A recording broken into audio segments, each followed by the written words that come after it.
The palace is quiet tonight. Its windows reflect the soft lights of London, but behind them, something heavier lingers. Silence. It's the kind of silence that speaks louder than scandal, a silence sharpened into strategy. Because in the House of Windsor, when words become dangerous, silence becomes a weapon.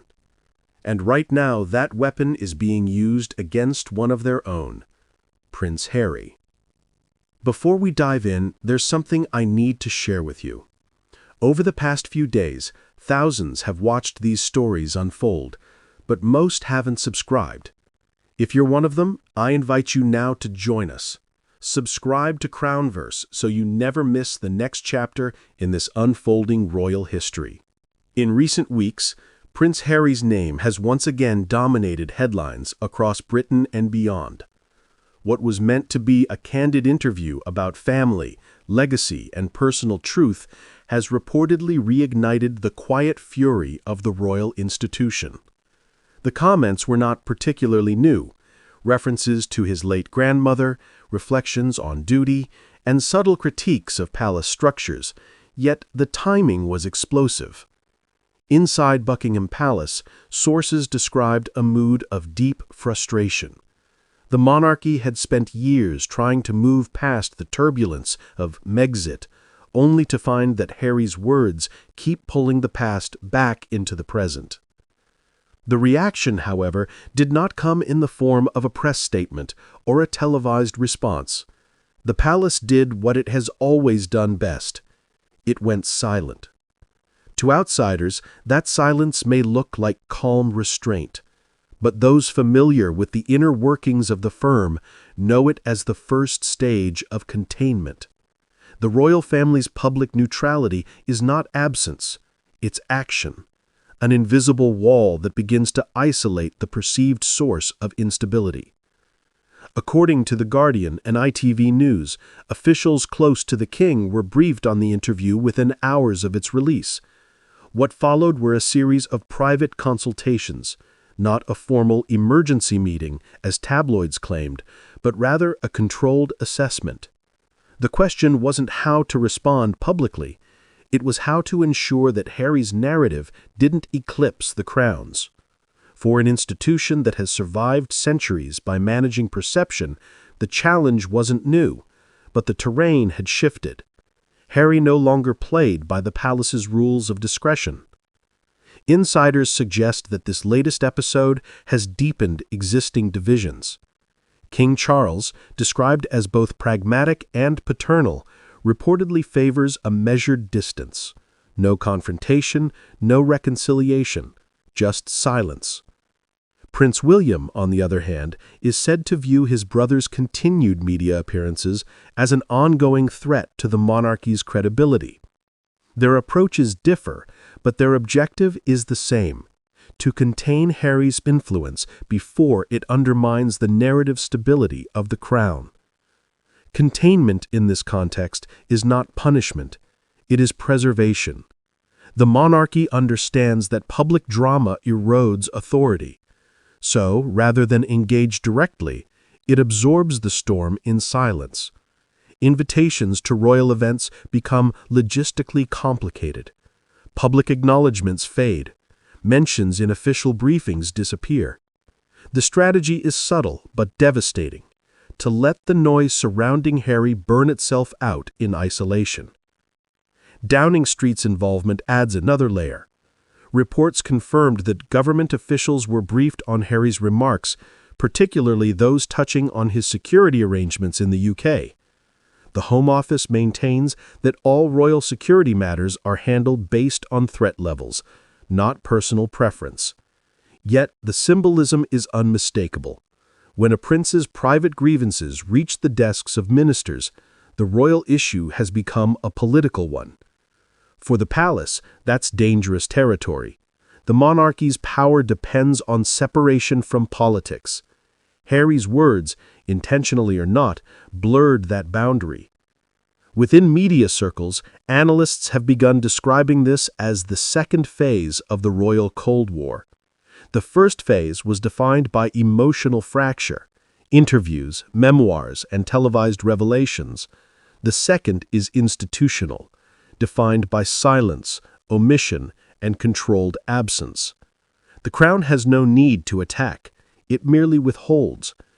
The strategy is rooted in centuries of survival.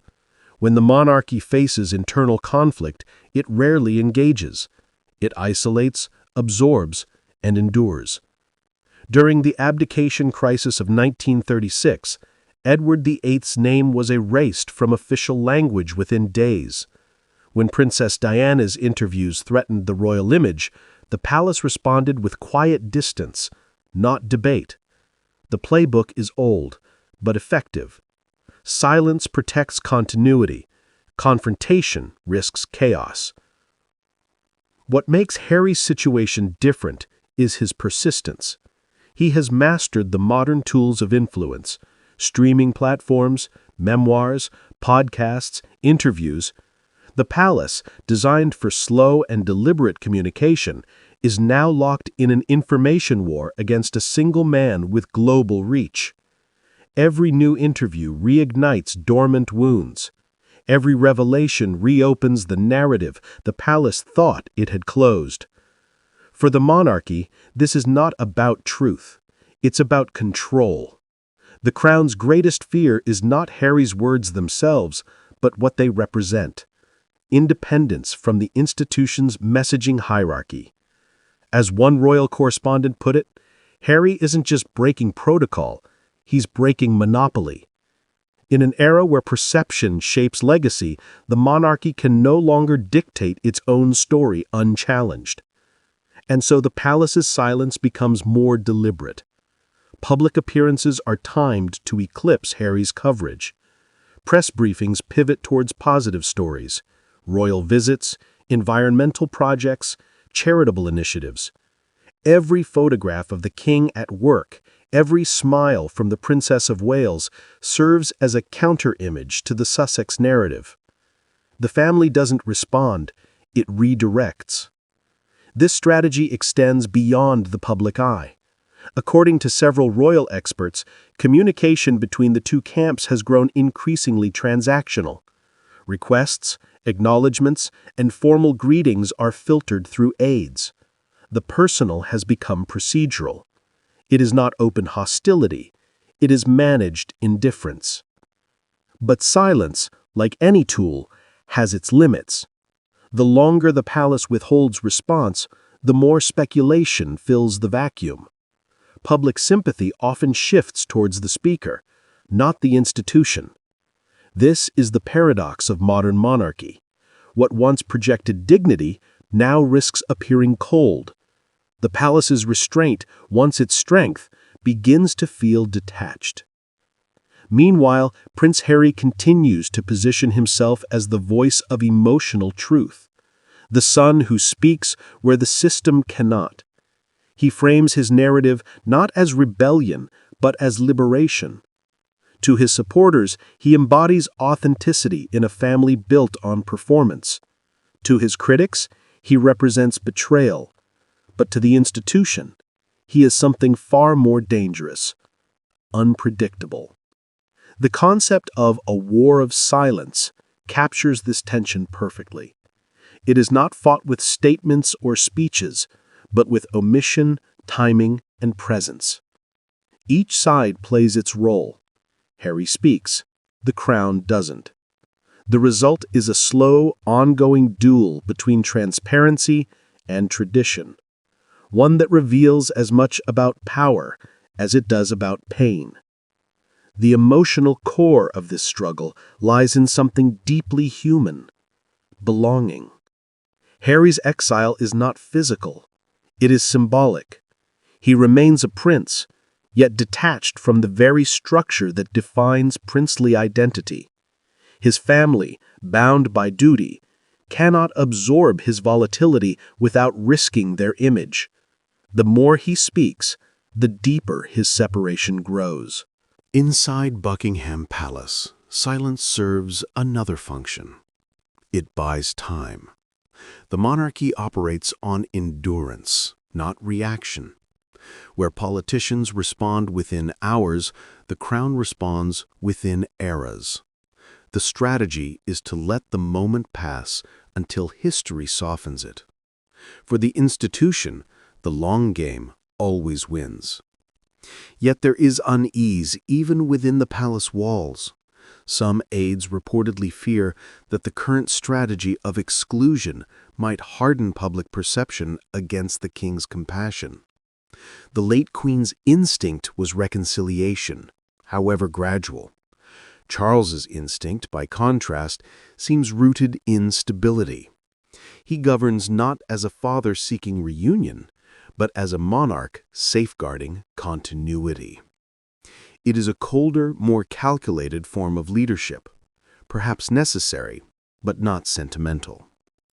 Prince William, meanwhile, represents the future, one determined to modernize image and efficiency. To him, the monarchy must adapt or be consumed. The Sussex situation is a lesson, not a tragedy. His focus is the institution, not the individual. And so the divide persists, brother against brother, not in anger, but in ideology. Beyond family dynamics, the broader implication is systemic. The British monarchy's survival depends on its ability to control narrative flow.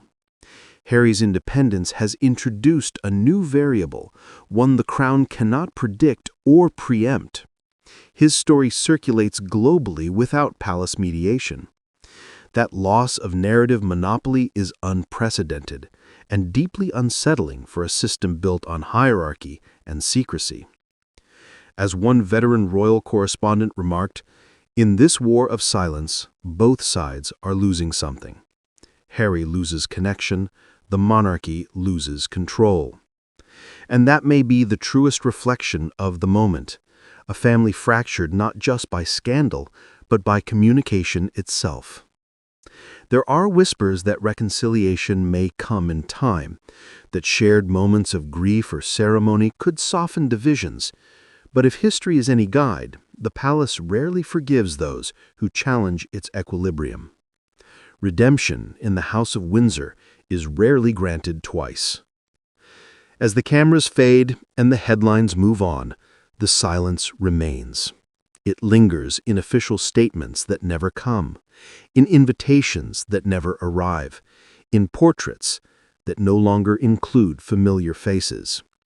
The war of silence continues, subtle, strategic, and relentless. And perhaps that is the most haunting truth of all. In a family that once ruled by divine right, the greatest power left is not the crown itself, but the ability to say nothing.